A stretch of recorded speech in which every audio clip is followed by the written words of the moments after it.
This is Empowering Homeschool Conversations, provided by SPED Homeschool. Go to spedhomeschool.com to get resources and support for teaching your unique learner at home. Now, I'll just give you an example. Let's talk about writing. Yeah. Because that's really important for kids to write and write and write. And it's hard. Right, exactly. So here's some things we do to help kids want to work hard in writing. One is we usually have them write about art. So the art comes first. Okay. Yes.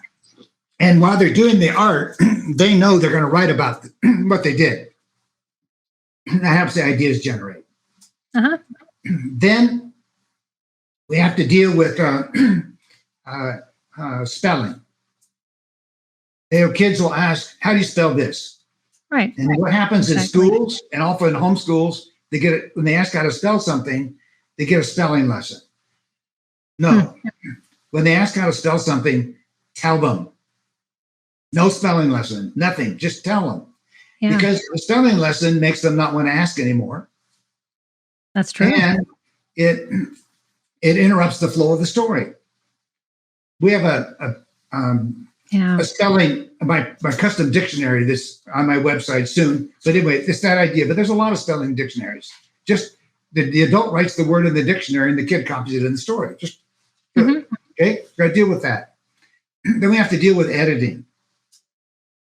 The red pencil hurts self-concept. The eraser helps self-concept. So they write in pencil, and they come to the teacher and say, "I'm done with my story. Can you?" And then you find the mistakes and you edit. And unbelievable amount of learning takes place between the adult and the child through the editing process. Let's erase this. Let's erase this. I'll write it. I'll write it spelling. I'll write it correctly for you. Let's put a period here. Let me put it there for you. Then you want a capital letter here. Let me do that. And we edit and talk. Yes. Then they want to work hard. The other thing is they have more ideas in their head than their hand has strength. Yeah. So they'll write a story, start it, and then they write the end. Well, they're not done. Right. Their hand's tired. Yeah. So you go over and say, okay, let's erase the end. Tell me the rest of your story, and you take dictation. You write for them. You just write it. Keep talking. I'll write it for you. And then after a paragraph or two, you say, was your hand tired? Can you write now, or you want me to keep doing it? They'll often say, oh, my hand's okay now. Okay, then you can keep writing. Exactly. You make it a rewarding experience, and one that it builds more relationship and confidence through the process. And so we get it edited. It's right. It's in pencil. And sometimes we ask them to trace over it in felt pen. So they get practice doing it right. And they love the felt pen. Yeah. We have little stickers, about nickel-sized stickers. They make a mistake with the felt pen. We can just put a sticker over the mistake and go on. I love that. There's strategies to keep the will strong. That's what I'm answering. And that's true for everything. How do you keep the will strong? Yes. Sometimes if it's in math and they're burnt out on math, say, okay, you finish that page later. We're not going to do it now. Let's go to this over here. Let's do math this way.